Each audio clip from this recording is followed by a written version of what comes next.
Mr. Hern is recognized to strike the last word.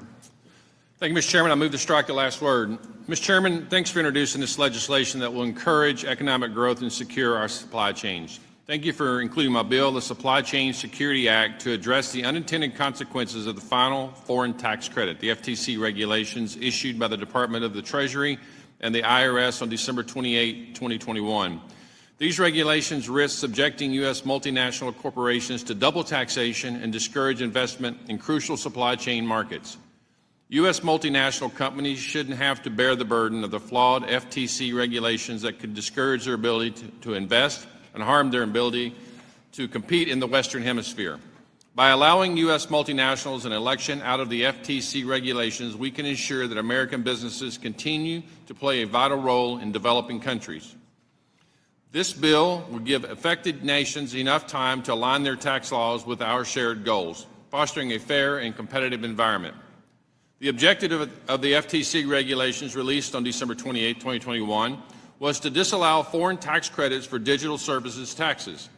However, the longstanding creditability of other taxes, particularly withholding taxes from non-U.S. tax treaty nations in the Western Hemisphere, were also affected, and in some cases disallowed by the FTC regulations.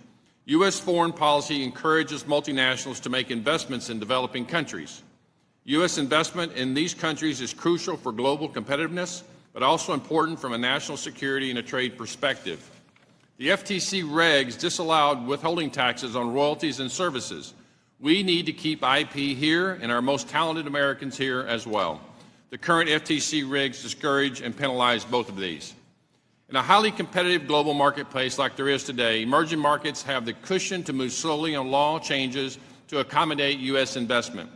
These emerging markets can source and fill the investment void from China or the EU.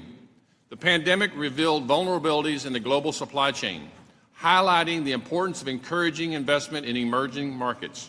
U.S. policy should focus on creating regional integration to strengthen the supply chain and address gaps exposed by the pandemic.